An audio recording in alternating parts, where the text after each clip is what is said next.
أعوذ بالله من الشيطان الرجيم بسم الله الرحمن الرحيم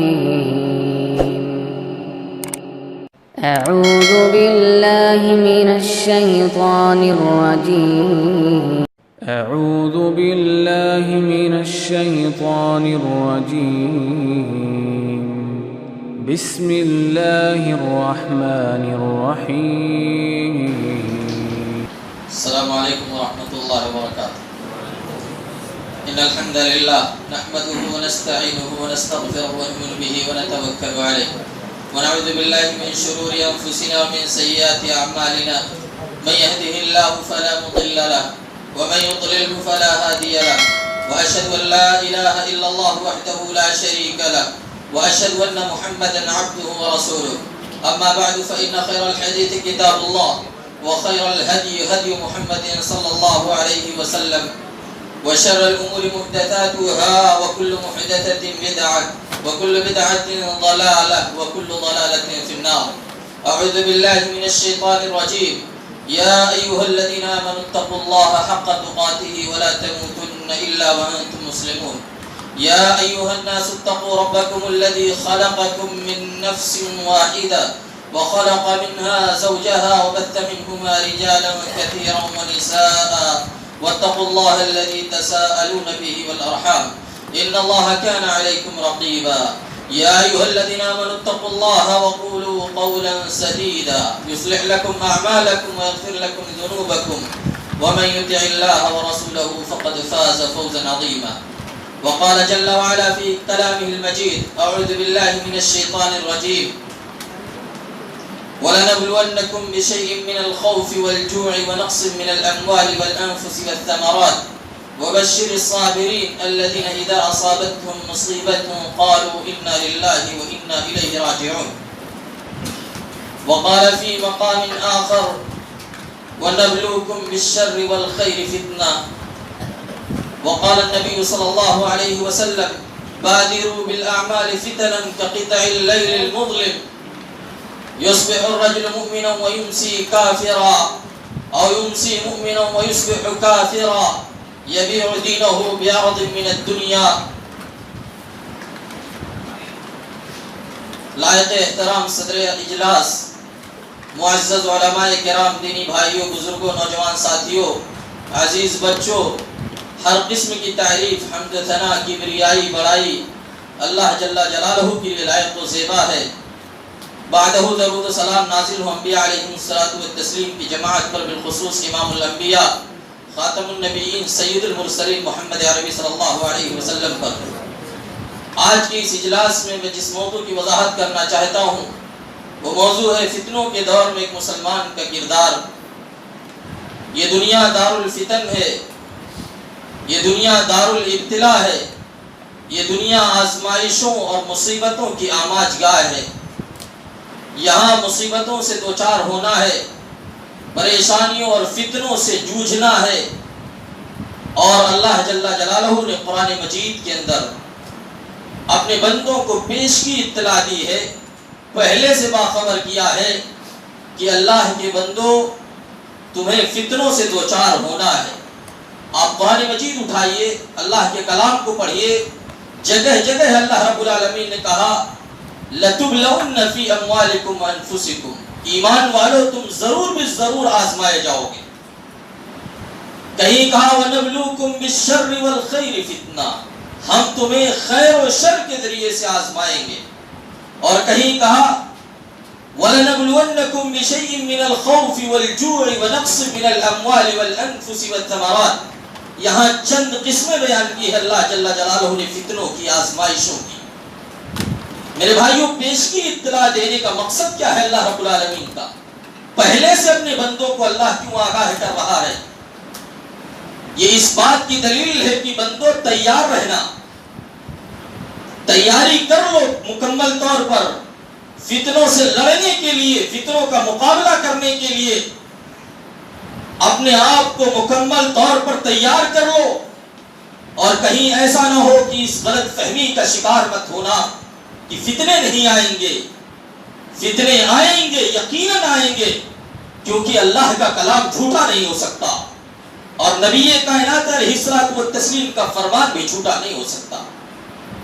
یہ پیشگی اطلاع اسی لیے دی گئی ہے، پہلے اس لیے باخبر کیا گیا ہے کہ اپنے آپ کو کمر بستہ کرو، تیار کرو فتنوں سے نمٹنے کے لیے، فتنوں کا مقابلہ کرنے کے لیے۔ آئیے دیکھتے ہیں فتنے ہیں کیا، فتنہ کہتے کسے ہیں اور فتنے کی قسمیں کیا ہیں، سماج میں، معاشرے میں، سوسائٹی میں کون کون سے فتنے ہیں، اور بالخصوص امت اسلامیہ اس دور میں کن فتنوں سے دوچار ہو رہی ہے، اور ان فتنوں کے دور میں ہمیں کیا کرنا ہے بحیثیت مسلمان، بہت ہی مختصر انداز میں آپ کے سامنے رکھنا چاہتا ہوں۔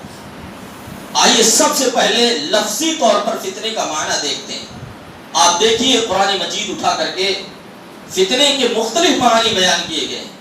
سب سے خطرناک معنی جو فتنے کا ہے وہ شرک ہے۔ وَقَاتِلُهُمْ حَتَّى لَا تَكُونَ فِتْنَةٌ، اللہ نے فرمایا اس وقت تک قتال کیجیے کہ فتنہ باقی نہ رہے، یعنی شرک مکمل طور پر ختم ہو جائے۔ اور دوسری جگہ فرمایا وَالْفِتْنَةُ أَكْبَرُ مِنَ الْقَتْلِ، فتنہ یعنی شرک یہ قتل سے بھی زیادہ سنگین ہے، یہ قتل سے بھی بڑا ہے، یعنی فتنے کا مفہوم یہاں کیا ہے، شرک ہے۔ اور فتنے کا معنی یہ ہے عذاب دینا۔ اللہ نے فرمایا ذوقوا فتنتکم ھذا الذی کنتم بہ تستعجلون، کفار سے یہ کہا جائے گا کہ جس عذاب کا تم مطالبہ کر رہے تھے دنیا میں کہ کیوں نہیں عذاب آ جاتا، ہم اس قدر گناہ کر رہے ہیں تو گناہوں کی وجہ سے ہم پر اتنا عذاب کیوں نہیں آتا، اللہ جلدی عذاب کو کیوں نہیں ڈالتا۔ تو یہاں فتنے سے مراد عذاب ہے۔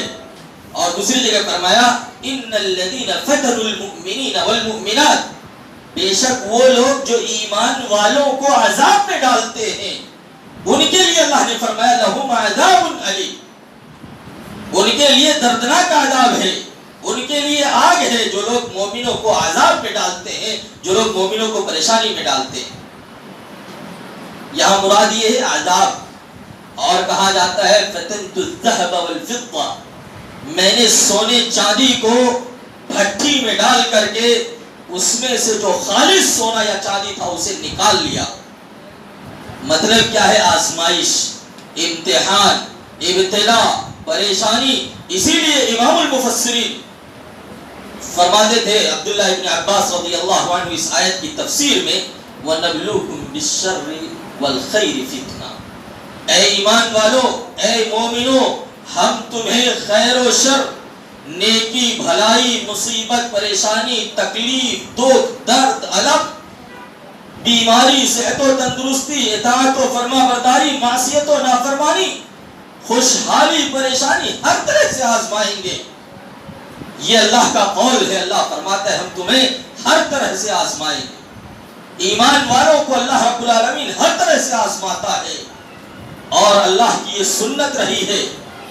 اسی لیے امام الانبیاء سید المرسلین نبی کائنات علیہ الصلوۃ والتسلیم سے جب پوچھا گیا کہ ای الناس اشد بلاء، سب سے زیادہ مصیبتیں کس کو آئیں گی، تو آپ نے فرمایا الانبیاء، سب سے زیادہ پریشانیاں، سب سے زیادہ فتنے انبیاء کو جھیلنا ہے۔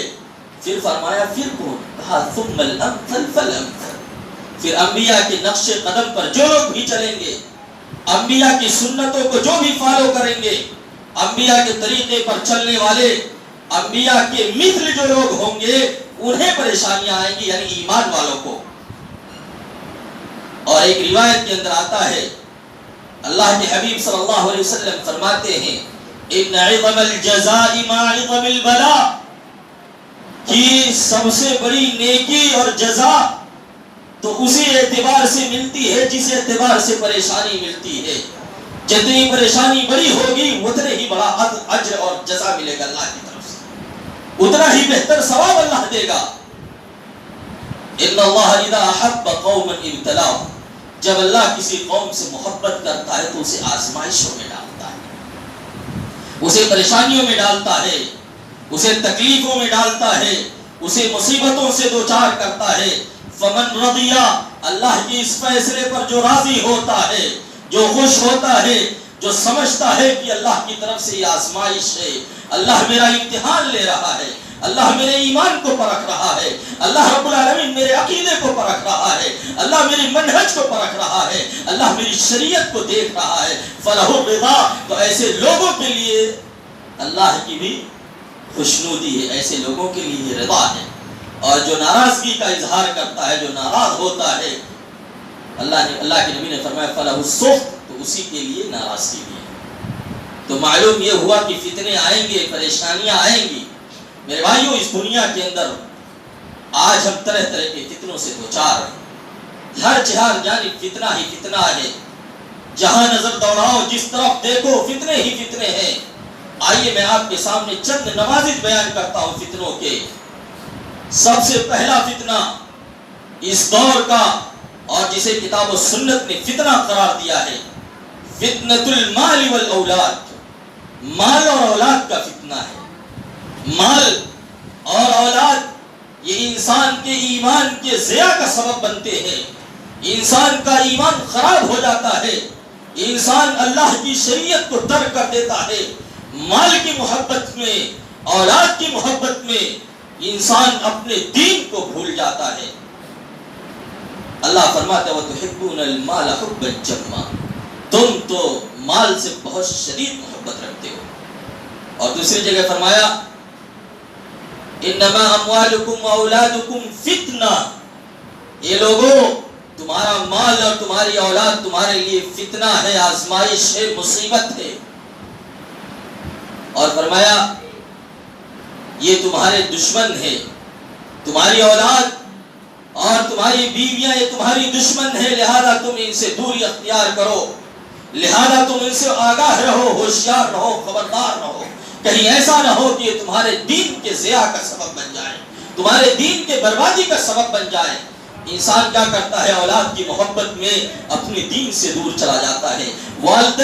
والدین کیا کرتے ہیں؟ میرا بچہ ہے، اکلوتا بچہ ہے، اکیلا ہے، اور اس کی فرمائش کو پوری کرنے کے چکر میں اپنے ایمان کو بھی ترک کرتے چلے جاتے ہیں، ایمان ختم ہوتا رہتا ہے، اس لیے اولاد کی محبت میں۔ اسی لیے اللہ کے نبی صلی اللہ علیہ وسلم نے فرمایا تھا مال کے تعلق سے کہ ان لکل امت فتنہ، ہر امت کا ایک فتنہ ہے، ہر امت ایک فتنے میں مبتلا کی گئی، وہ فتنۃ امتی المال، اور میری امت کا فتنہ کیا ہے؟ یہ مال ہے، میری امت کا فتنہ مال ہے۔ اور ایک دوسری روایت کے اندر اللہ کے نبی صلی اللہ علیہ وسلم نے فرمایا تھا واللہ مل فقر اخشى علیکم، لوگوں مجھے تم پر فقیری کا خطرہ نہیں ہے، میں یہ نہیں ڈر رہا ہوں کہ تم فقیر ہو جاؤ گے، مجھے تو یہ ڈر ہے ان تبسط علیکم الدنیا کما بسطت، کہ دنیا تمہارے لیے کشادہ کر دی جائے گی، دنیا تمہارے لیے کشادہ کر دی جائے گی جیسے تم سے قبل لوگوں کے لیے کشادہ کر دی گئی۔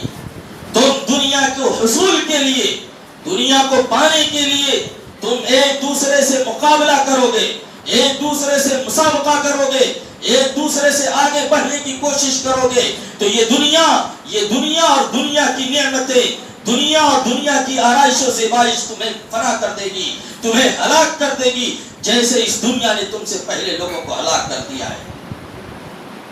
اللہ کے نبی نے فرمایا مجھے اس چیز کا خطرہ ہے کہ مال کا فتنہ اتنا خطرناک فتنہ ہوگا کہ تم مال کے حصول کے پیچھے، مال کو حاصل کرنے کے لیے اپنے ایمان کا سودا کرو گے، اپنے ایمان کو بیچو گے۔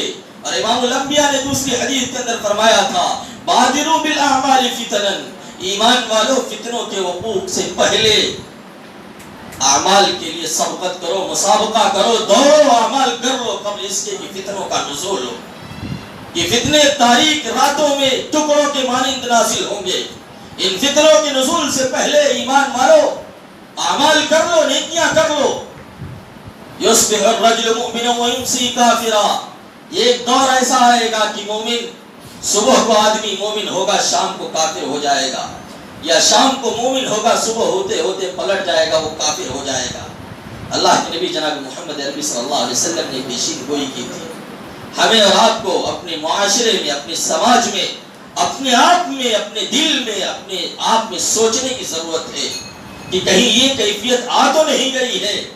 آدمی کہیں مجلس میں بیٹھا ہوتا ہے، سمجھتا ہے میں بہت دیندار آدمی ہوں، لیکن ذرا پیچھے نکل کر کے جائیے، جہاں مجلس سے باہر جا کر کے دیکھیے اس کے اعمال کیا ہیں، شام کو سوچتا ہے میں مومن ہوں، اور صبح اٹھتا ہے پھر وہی اعمال کرتا ہے، کفار والے اعمال انجام دیتا ہے، شریعت کی مخالفت کرتا ہے، کتاب و سنت کی دھجیاں اڑاتا ہے، اللہ اور اس کے رسول کے فرمان کو، اللہ اور اس کے رسول کے احکام کو پامال کرتا ہے۔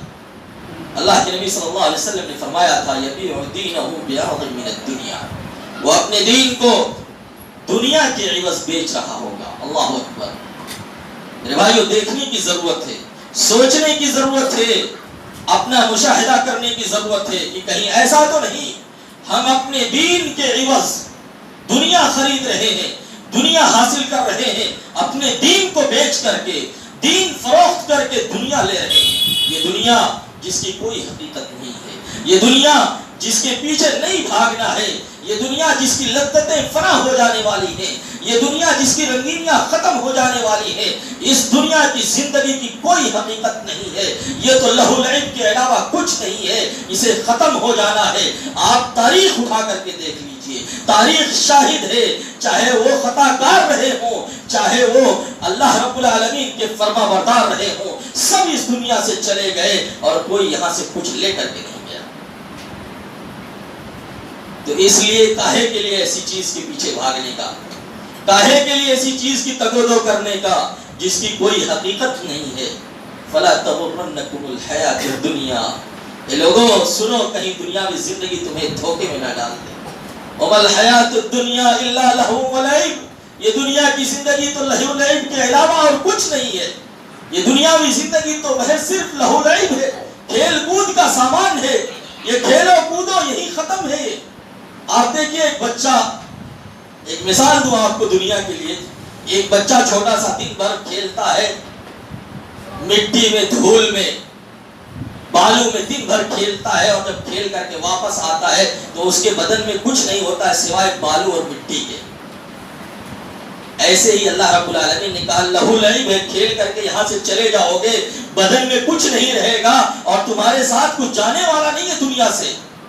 اللہ نے فرمایا دنیا سے کچھ نہیں جانے والا ہے، تم کو ایسے ہی بیکار لوٹ کر کے آنا ہے اگر دنیا کے چکر میں پھنس گئے تو۔ یہ دنیا فانی ہے، دنیا ختم ہو جانے والی ہے، دنیا کی لذتیں، نعمتیں سب یہیں رہ جائیں گی، کوئی کسی کے ساتھ جانے والی نہیں ہے۔ لہذا اس فتنے میں، اس مال کے فتنے میں، اس دنیا کے فتنے میں ہمیں نہیں پڑنا ہے۔ اللہ کے نبی جناب محمد عربی صلی اللہ علیہ وسلم نے مال کے تعلق سے فرمایا تھا کہ ایک دن ایسا آئے گا، ایک زمانہ ایسا آئے گا کہ بندہ فکر نہیں کرے گا، لا یبالی العبد اور لا یبالی المرء، بندے کو فکر نہیں ہوگی کہ یہ مال کہاں سے آ رہا ہے۔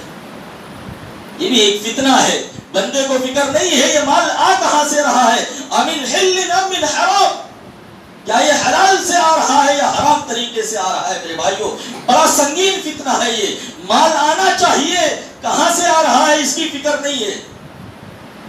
نہیں، مال آنا نہیں چاہیے، مال حلال طریقے سے آنا چاہیے۔ شریعت نے آپ کو منع نہیں کیا ہے روزی روٹی کمانے سے، وَلَا تَنْسَ نَصِيبَكَ مِنَ الدُّنْيَا، دنیا میں آپ کا بھی حق ہے، لیجئے، لیکن کیسے لیں گے؟ شریعت نے آپ کو جو ضابطہ بتایا ہے، شریعت نے آپ کو جو طریقہ بتایا ہے، شریعت نے جو آپ کو منہج دیا ہے، آپ اس منہج کے مطابق دنیا حاصل کیجئے، اور اتنا حاصل کیجئے جہاں آپ کا دین برباد نہ ہو۔ اگر دین پر دنیا غالب آ جائے تو یہ سودا جائز نہیں ہے، دین پر دنیا کو غالب نہیں کرنا۔ تو میرے بھائی، یہ فتنہ دنیا کا فتنہ ہے۔ ایسے ہی عورت کا فتنہ، بہت خطرناک فتنہ ہے عورت کا۔ ان اول فتنة بنی اسرائیل كانت في النساء، اللہ کے نبی صلی اللہ علیہ وسلم نے فرمایا بنی اسرائیل کے اندر جو سب سے پہلا فتنہ واقع ہوا ہے وہ عورت کے تعلق سے تھا، عورت فتنے کا سبب بنی تھی۔ یہ عورت کہیں رحمت ہے تو کہیں زحمت بھی ہے۔ یہ عورت اگر شریعت کے مطابق چلتی ہے، کتاب و سنت کے ضوابط کے مطابق اگر اس عورت کو حاصل کیا جائے، یعنی نکاح کے ذریعے سے، تو یہ دلوں کی سکون کا باعث بھی ہے، دلوں کے سکون کا ذریعہ بھی ہے، راحت اور چین کا سبب بھی ہے۔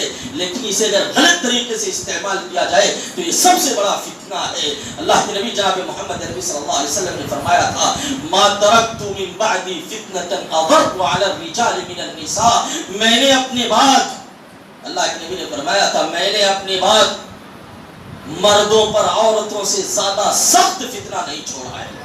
یعنی عورتیں سب سے بھیانک فتنہ ہے. یہ عورت کی وجہ سے انسان اپنے دین کو بیچ دیتا ہے, اپنے دین کی فکر نہیں کرتا ہے. شریعت مطہرہ نے عورت کو جو مقام دیا ہے میرے بھائیوں, کسی اور دین نے وہ عنایت نہیں کیا ہے. وہ مقام و مرتبہ کسی اور نے نہیں کیا. شریعت نے کہا وَقَرْنَ فِي بُيُوتِكُنَّ, تم اپنے گھروں میں رہو. لیکن یہی عورت فتنہ بنتی ہے جب سڑکوں پر, چوراہوں پر, بازاروں پر, شاپنگ مالوں میں جب بے حیا اور بے پردہ نکلتی ہے تو انسان کو اپنی طرف مائل کرتی ہے. اس لیے یہ فتنے کا باعث بنتی ہے. خود بھی گمراہ ہے, لوگوں کو بھی گمراہ کرتی ہے. جن کے دلوں میں ظاہر سی بات ہے انسان فطری طور پر عورت کو چاہتا ہے. زُيِّنَ لِلنَّاسِ حُبُّ الشَّهَوَاتِ مِنَ النِّسَاءِ, یہ قرآن کہتا ہے فطرت میں شامل ہے عورت.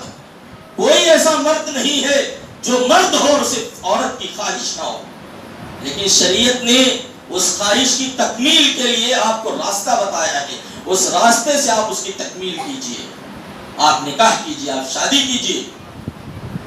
میرے بھائیو, یہ عورت فتنہ بنتی ہے اور بہت خطرناک فتنہ ہے. اس فتنے کا استعمال یہود و نصارہ, کفار و مشرکین کر رہے ہیں. آپ دیکھ لیجئے آج پوری دنیا کے اندر عورت کو ہتھیار کے طور پر استعمال کیا جا رہا ہے. شاپنگ مالوں میں, کال سینٹروں میں اور دیگر جگہوں میں آپ دیکھیے عورت کو لایا جاتا ہے. کیوں لایا جاتا ہے عورت کو؟ کیونکہ انسان فطری طور پر عورت کی طرف لچکتا ہے, بھاگتا ہے. اس لیے کہا گیا عورت بہت بڑا فتنہ ہے, شہوات کا فتنہ. یہی تو شہوت ہے میرے بھائی. اس شہوت پر کنٹرول کرنا ہے, اس فتنے پر کنٹرول کرنا ہے, اس فتنے سے اپنے آپ کو بچانا ہے اور عورتوں کو بالخصوص نصیحت کرنا ہے. اے اللہ کی بندیوں, تمہیں اللہ نے جو حکم دیا ہے, شریعت نے جو حکم دیا ہے, تم اس حکم کے دائرے میں رہو. اسی دائرے کے اندر اپنے آپ کو محدود رکھو. اس دائرے سے نکلنے کی کوشش نہ کرو اور دوسروں کی ہلاکت کا ذریعہ اور باعث نہ بنو. میرے بھائیو, اس دور کا فتنہ, انہیں فتنوں میں سے آپ دیکھیے سوشل میڈیا کا فتنہ ہے. انتہائی سنگین فتنہ ہے. سوشل میڈیا بتانے اور تفصیل میں جانے کی ضرورت نہیں ہے, ہم اور آپ آگاہ ہیں اس سے. اس سوشل میڈیا نے ہمارے اندر کتنی تباہی مچائی ہے. آپ دیکھیے بچہ اس کا دل دادا ہو گیا ہے موبائل فون کے ذریعے سے. موبائل فون اگر نہ ملے بچوں کو تو بچے کھانا پینا چھوڑ دیتے ہیں. چھوٹا بچہ ہے, ابھی ماں کی چھاتی کو چھوڑا ہی تھا, ابھی اسے بھی موبائل فون کی ضرورت ہے. ماں کیا کرتی ہے جب بچہ رونے لگتا ہے تو بولتی ہے بیٹا موبائل میں دیکھ کے کھانا کھائے گا میرا. اللہ اکبر. یہ بچے کو آپ کیا سکھا رہے ہو؟ یہ بچہ آگے چل کر کے کہاں جائے گا؟ یہی تو آپ کے ہلاکت کا ذریعہ بنے گا, یہی تو آپ کے بربادی کا ذریعہ بنے گا. سماج کے اندر آپ دیکھ لیجئے, اگر آپ کے بچوں اور بچیوں کے ہاتھوں میں انٹرنیٹ کنیکشن منقطع کر دیا جائے چند لمحات کے لیے, آپ کیفیت دیکھیے اضطرار کی, پریشانی کی کیفیت دیکھیے آپ کی بچیوں کے اندر, آپ کے بچوں کے اندر. ارے بچوں کو تو چھوڑو, بوڑھوں کے اندر کیفیت دیکھ لیجیے آپ. انٹرنیٹ منقطع کر دیجیے چند لمحات کے لیے.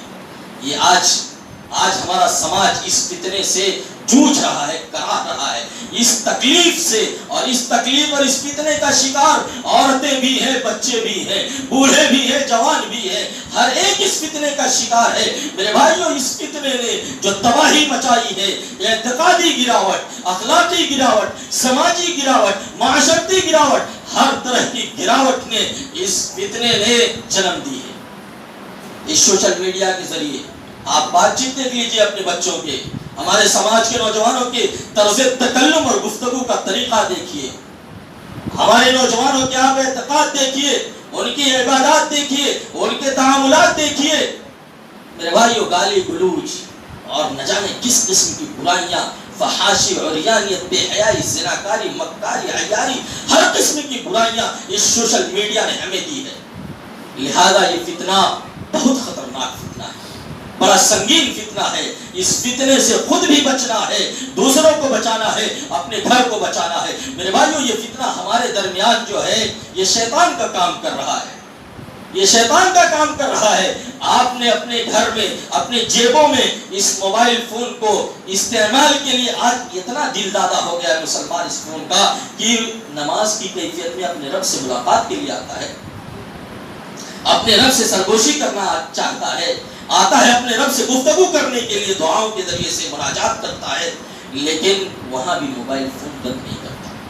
میرے بھائیو, تعلق اپنے رب سے بنانے آ رہے ہو, دنیا سے سارے تعلقات ختم کر دیجئے, دنیا کے تعلقات منقطع کر دیجئے. کس سے ملنے جا رہے ہو آپ؟ اللہ رب العالمین سے ملنے جا رہے ہو, اللہ سے کلام کرنا ہے آپ کو. آپ نے اپنی موبائل فون کو چالو رکھا ہے اور وہیں گھنٹی بج رہی ہے, دوسرے لوگ بھی, ان کی نمازوں میں خلل ہو رہا ہے, ان کی عبادتوں میں خلل ہو رہا ہے, ان کے یہاں خشوع اور خضوع میں خلل ہو رہا ہے. لہذا ہمیں اس فتنے سے آگاہ رہنے کی ضرورت ہے. میرے بھائی, اس کے علاوہ حزبیات کا فتنہ ہے, اختلافات کا فتنہ ہے, مسلکی فتنہ ہے. میرے بھائی, مسلک کھیل رہے ہیں ہم لوگ. فلاں آدمی فلاں مسلک کا ہے, فلاں آدمی فلاں مسلک کا ہے, وہ حق پر ہے, میں حق پر ہوں. میرے بھائیو, یہ فتنہ, یہ بھی بہت سنگین فتنہ ہے, اور ہر آدمی یہ دعویٰ کر رہا ہے کہ ہم ہی تو حق پر ہیں, ہم ہی تو حق پر ہیں. اس کے علاوہ اور بھی فتنے ہیں. قبر کا فتنہ ہے, فقر کا فتنہ ہے, غریبی کا فتنہ ہے, امیری کا فتنہ ہے, اور سب سے خطرناک فتنہ جو ہے وہ آخرت کا فتنہ ہے. آخرت کا فتنہ ہے. فَكَيْفَ تَتَّقُونَ إِن كَفَرْتُمْ يَوْمًا يَجْعَلُ الْوِلْدَانَ شِيبًا. نوجوان بھی بوڑھا نظر آئے گا اس دن. اس دن قیامت کے دن نوجوان بوڑھا نظر آئے گا. کیوں بوڑھا نظر آئے گا؟ قیامت کی سختی کو دیکھ کر کے, محشر کی پریشانی کو دیکھ کر کے. اور فرمایا اللہ جل جلالہ نے, یوم تذہل کل مرضعۃ عما ارضعت, وہاں حمل والی عورت حمل کو اپنے ضائع کر دے. اس قدر سنگین ہے وہ, اتنا سختی کا دن ہے وہ. لہذا ہمیں اس فتنے سے بھی بچنے کی ضرورت ہے. آئیے, ہم نے آپ کے سامنے یہ چند فتنوں کی قسمیں بیان کی ہیں جس سے ہم اور آپ دوچار ہو رہے ہیں, جس سے ہم اور آپ جوجھ رہے ہیں, جن فتنوں کا شکار ہیں ہم اور آپ. اب ہمیں دیکھنا یہ ہے کہ ہمیں ان فتنوں سے بچنا کیسے, ان فتنوں سے نکلنا کیسے ہے, ان فتنوں سے نجات کا ذریعہ کیا ہے, ان فتنوں سے کیسے ہم بچ سکتے ہیں. سب سے پہلی چیز میں آپ کو بتا دوں کہ یہ فتنے آتے کیوں ہیں. یہ فتنے اس لیے آتے ہیں ہمارا امتحان لینے کے لیے, ہمارا ایمان دیکھنے کے لیے. اللہ رب العالمین ہمارے ایمان کو پرکھتا ہے, ایمان کی مضبوطی کو دیکھتا ہے کہ آپ یہاں کس قدر ایمان ہے. میرے بھائی, اس فتنے میں ہمیں جو سب سے پہلا کام کرنا ہے وہ یہ ہے کہ ہمیں اللہ جل جلالہ کی پناہ مانگنی ہے. اللہ کی پناہ مانگنی ہے کہ اللہ رب العالمین, ہم تجھ سے پناہ مانگتے ہیں, تیری پناہ میں آنا چاہتے ہیں. ان فتنوں سے ہم تیری پناہ میں آنا چاہتے ہیں. اللہ کے حبیب جناب محمد عربی صلی اللہ علیہ وسلم نے فرمایا, تعوذوا باللہ من الفتن ما ظہر منها وما بطن. لوگوں, اللہ کی پناہ مانگو ان فتنوں سے جو فتنے ظاہر ہو چکے ہیں, جو فتنے ظاہر ہو چکے ہیں, اور جو ابھی باقی ہیں, جن کا ظہور نہیں ہوا ہے, جن فتنوں کا نکلنا باقی ہے, ان فتنوں سے بھی اللہ کی پناہ مانگو. اور اللہ کے نبی جناب محمد عربی صلی اللہ علیہ وسلم کے پیارے صحابہ نبی کی تعلیمات پاتے ہی نبی کائنات کے صحابہ کہتے تھے, اللہم انا نعوذ بک من الفتن, اے اللہ ہم تیری پناہ چاہتے ہیں فتنوں سے, ما ظہر منها وما بطن, جن فتنوں کا ظہور ہو چکا ہے اور جو فتنے ابھی باقی ہیں, جن فتنوں کا بھی ظہور نہیں ہوا ہے. اور خود امام الانبیاء کو اللہ جل جلالہ نے یہ دعا سکھائی تھی, یا محمد اذا صلیت فقل, اے اللہ کے نبی جب آپ نماز پڑھ لیں, نماز ختم کر لیں, تو آپ یہ دعا کہیں, اللہم انی اسألک فعل الخیرات, اے اللہ میں تجھ سے سوال کرتا ہوں نیکیوں کے کرنے کا, اے اللہ تم یہ نیکیوں کے کرنے کی توفیق عطا کر, خیر اور بھلائی کے کام انجام دینے کی توفیق عطا فرما. رب العالمین میں تجھ سے سوال کرتا ہوں, تو مجھے برائیوں سے محفوظ رکھنا, مجھے برائیوں سے محفوظ رکھنا.